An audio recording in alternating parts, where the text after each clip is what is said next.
alma é constituída por miríadas de energias, partículas, que hoje em dia a ciência sabe, não é?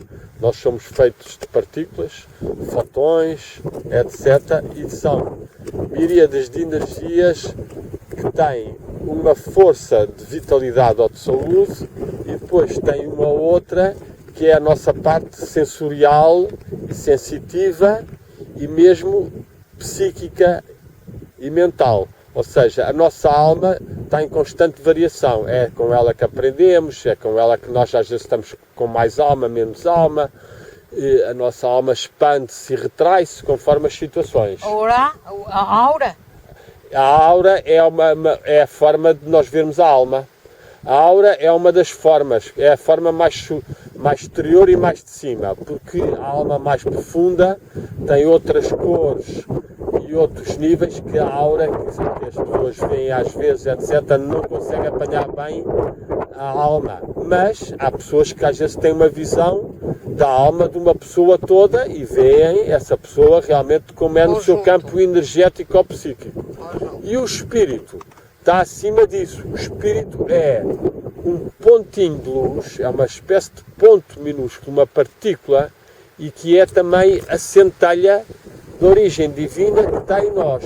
E esse é que é o núcleo verdadeiro do nosso ser e do nosso eu. É ele que dá coesão à alma e que utiliza a alma e que evolui com a alma, mas ele é essa estrelinha, é como se fosse uma chispazinha que veio da divindade. A lâmpadazinha última é essa. Esse é o observador e é o ser em si mesmo. Nós podemos dizer que é quase que o cimo, ou o íntimo, ou o mais profundo da alma. E, portanto, nós geralmente temos muito pouco contato com esse espírito. A maior parte das pessoas não tem contato com o espírito e o caminho para mim, em parte, o caminho da meditação e da espiritualidade é nós chegarmos a ter mais consciência e percepção desse espírito. Ou seja, através da meditação, nós, volta e meia, conseguirmos ver esse pontinho de luz e sentir que nós somos essa entidade rica, que é um corpo, uma alma, mas também esse espírito. E é nesse espírito que nós temos a ligação com a divindade. Portanto, a ligação com a divindade é feita através da alma também, mas o espírito é que é o ponto que é de origem divina e que, portanto, tem mais sintonia e mais afinidade e mais continuidade com a própria divindade. Portanto, por exemplo, nós, o consciente e o subconsciente, nós temos o consciente. Isto é uma pergunta. Sim, sim. Sou consciente que estou aqui sentado. Exatamente. O subconsciente que é aquele que vai reservar os meus programas. As memórias, as coisas que ficaram, as coisas que estão ainda não esquecidas, coisas que estão por cá, coisas que nos disseram e que entraram dentro de nós, tudo isso faz parte do nosso subconsciente. O espírito será o supraconsciente, será o nível que está acima desta nossa personalidade e desta consciência normal, mas uma das formas de chegar a ele é nós tentarmos intensificar esta consciência de mim próprio. Quando eu tento estar consciente apenas de mim próprio, eu quero consciencializar mais do meu ser, então há uma espécie de refluir sobre o nosso próprio centro e podemos, às vezes, sentir esse nível mais interior e receber uma grande paz, ou podemos ver mesmo a nossa luz interior a vir do nosso interior mais profundo, porque nesses momentos estamos a tentar ligar-nos com a nossa fonte, com a nossa luz. A sua relação com o Oriente? Eu estive no Oriente, portanto aprendi a meditar também com os métodos orientais do yoga, que tenta controlar o pensamento usando a respiração e que postula ou afirma a existência do tal corpo da alma, o corpo subtil, que tem os tais centros de força, os tais terceiro olho, o centro do coração, o centro de cima da cabeça, que são também importantes. E frágeis ao mesmo tempo. E frágeis, é como um trabalho de filigrana. Eu já vi uma ou duas vezes em visão interior, é como se fosse muitos fios, uma beleza muito grande, mas realmente, se uma pessoa tem um traumatismo muito grande, fica amolgada e pode ficar traumatizada durante algum tempo e tudo, não é? A sua relação com a prática tibetana? A prática tibetana, eu por acaso tibetana, tive no Tibete, fui lá mais do que uma vez até.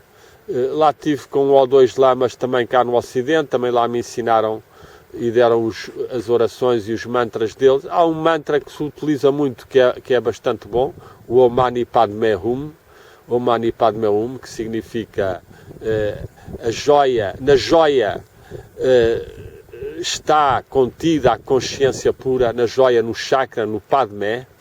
E o Om é uma invocação do Espírito e da divindade e do divino e do sagrado.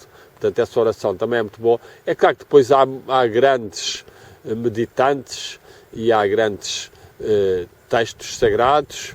E recolhimentos, que eu mais aprecio. Sim. Na tibetana? Tibete e na Índia. Tibete e a Índia têm muito essa prática. É o recolhimento. O Isso recolhimento é que é muito extraordinário. Isso é muito importante. É extraordinário. Coisa que nós não temos.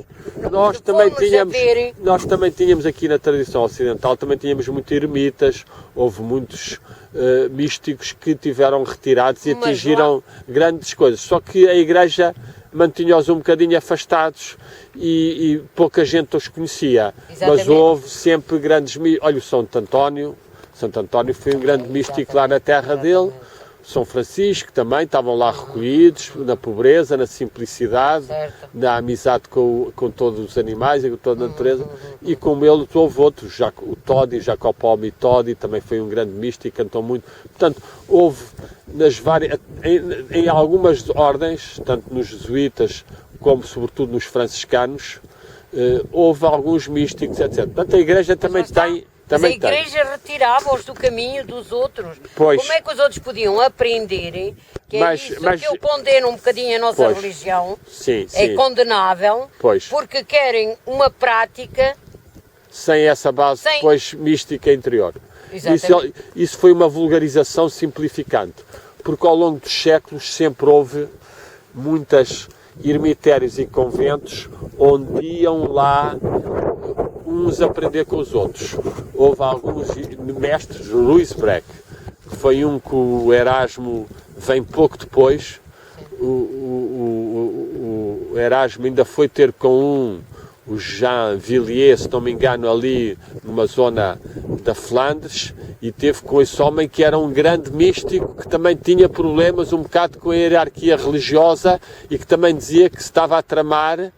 O que lhe interessava era o amor que se realizava com Deus e que depois se partilhava com o próximo, e não todas aquele tipo de regras, tem que se fazer isto, tem que se comer aquilo, não se pode fazer isto, não se pode fazer aquilo. Portanto, sempre houve alguns homens nessa tradição e que tiveram uma relativa, mas pronto, depois houve alturas em que houve perseguição. Aqui, por exemplo, em Portugal e ali na zona de Évora e mesmo aqui em Lisboa, Frei Luís de Granada, São Juan de Ávila, foram místicos muito importantes, e os livros deles, que eram só sobre oração e meditação, foram censurados, a segunda edição, e foram proibidos, e eles chegaram a estar presos, o Juan de Ávila, etc., porque ensinavam muito a forma de se comunicar diretamente com Deus sem estar dependente dos sacramentos.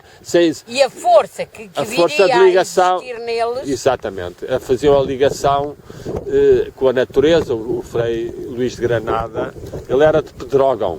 Eu até fui lá fazer uma conferência sobre os ensinamentos espirituais dele. Ele dizia, em relação à meditação, uma frase muito bonita.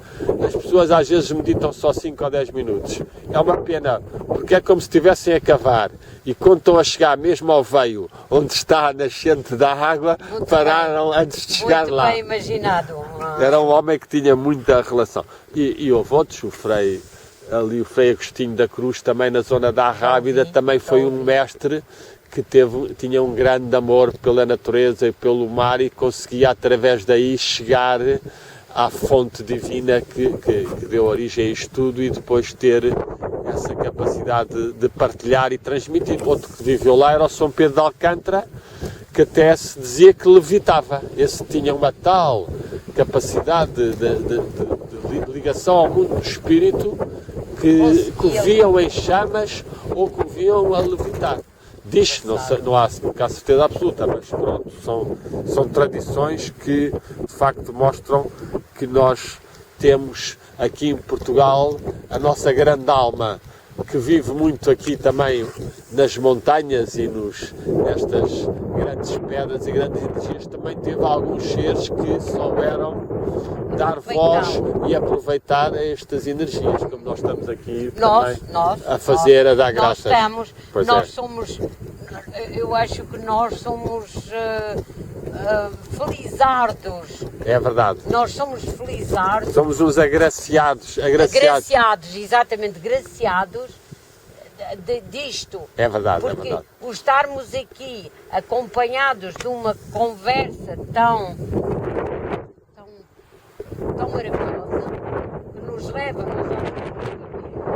ao Tibete.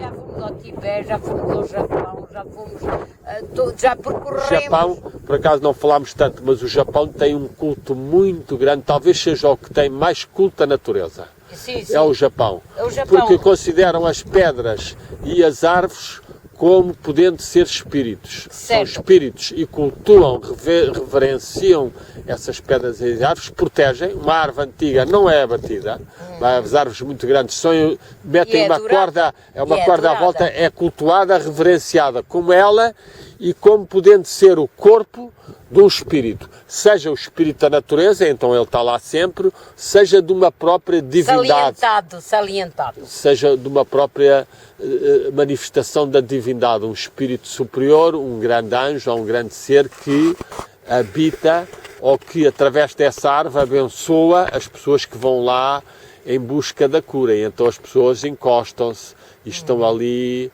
a receber as energias da árvore e a dar o seu agradecimento, etc. Na minha ignorância, eu referi-me ao Japão, porque lá está, faz parte da minha ignorância, não conhecia muito essa tradição. Exato. Não é aí que eu me refiro. Pois. Eu conheço a tradição, simplesmente eu misturo o japonês com o chinês. Pois, são um bocadinho diferentes, mas houve muito muita perto, influência, sim. Muito perto. Houve muita influência. E então eu não posso, bom, também tenho que ter as minhas... Eu falo mais do Japão, porque estive no Japão, estive lá um mês e estudei bem alguns dos textos e livros sobre a sabedoria deles, conversei com eles e pratiquei.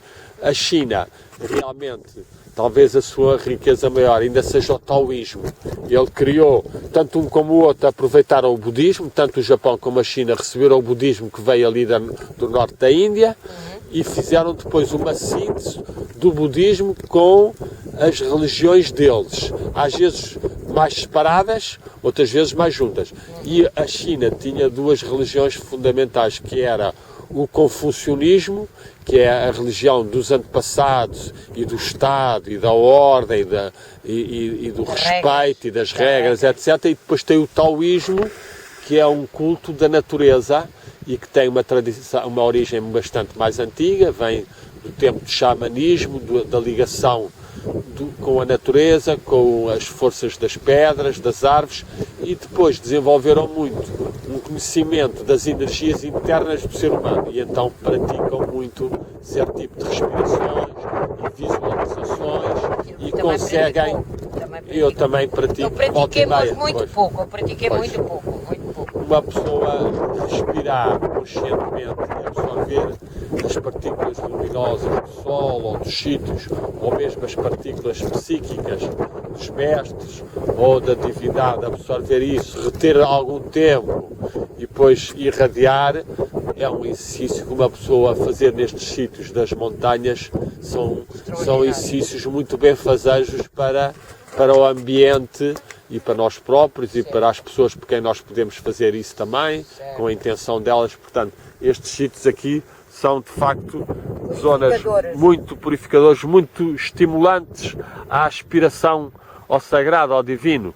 Aliás, nós vemos aqui volta e meia as águias, ó, lá vai ali uma andorinha a planar neste tipo de paisagens. São paisagens rarefeitas, não é? E paisagens onde já não estão aqui tanto os pensamentos muito terra a terra. Aqui uma pessoa parece que está a respirar já mais a dimensão infinita e mais vasta, Assim. mais universal, mais profunda, não é?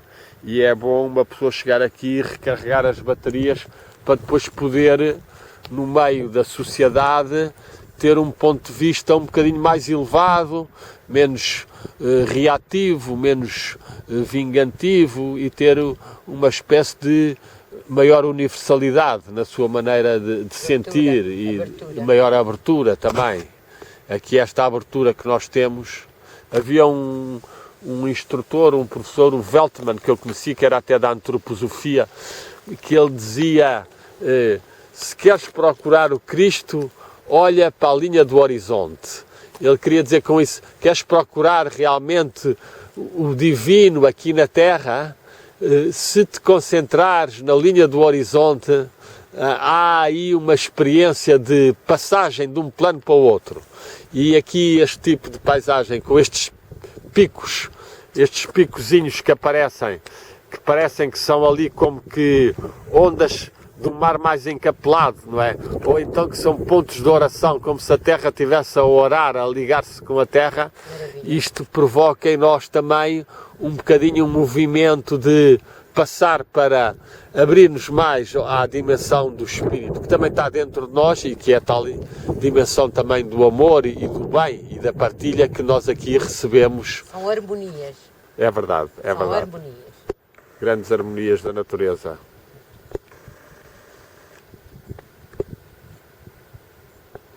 Pois é, Foi muito aqui bom. bons. Foi Boas muito